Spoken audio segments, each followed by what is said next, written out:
Assalamualaikum dan salam sejahtera. Saya Insyirah Nuha Dan saya Zara Raisha dari Sekolah Rendah Islam Al-Amin Wilayah Persekutuan.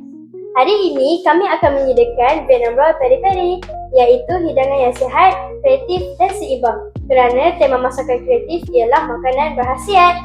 Menu ini mengandungi protein, sayur-sayuran yang segar dan sos yang lebih sihat.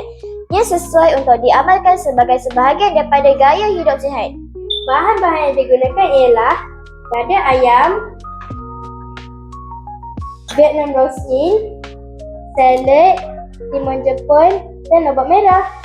Untuk sos pula, kami menggunakan Greek yogurt, cupai roasted sesame dan sedikit chili oil.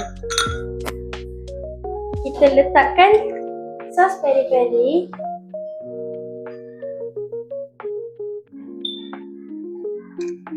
dan kita letakkan serbuk peri-peri, gaul sehingga sekata dan kita akan perap 15 hingga 30 minit. Bila sudah siap perap, rapatkan bakal air fryer dengan kertas minyak. Kemudian, susun ayam yang telah diperap. Masak ayam menggunakan air fryer pada suhu 180 darjah 10 hingga 12 minit atau sehingga masak sepenuhnya.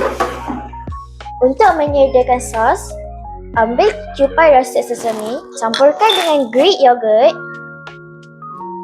dan sedikit chili oil. Sedapnya!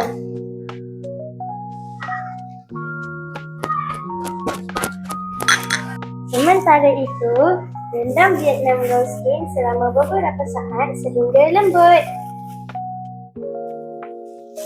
Selepas itu, ambil salad,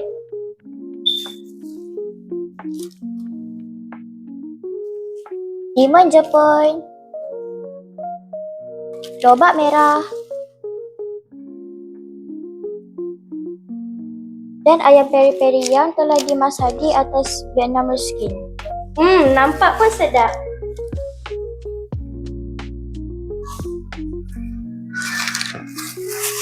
Kemudian, gulungkan Vietnam roll dengan kemas.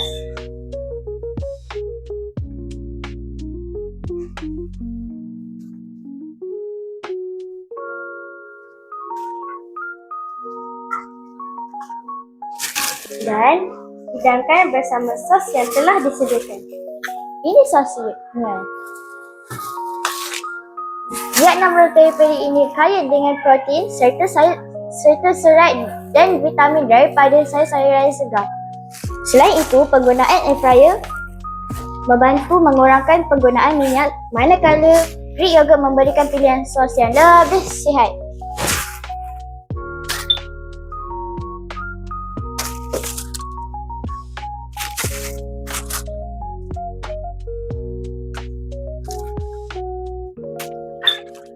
Sekian sahaja persembahan masakan daripada kami.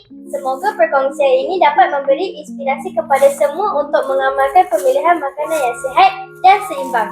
Ingatlah, kesihatan yang baik bermula daripada pemakanan yang betul. Selamat mencuba dan terima kasih.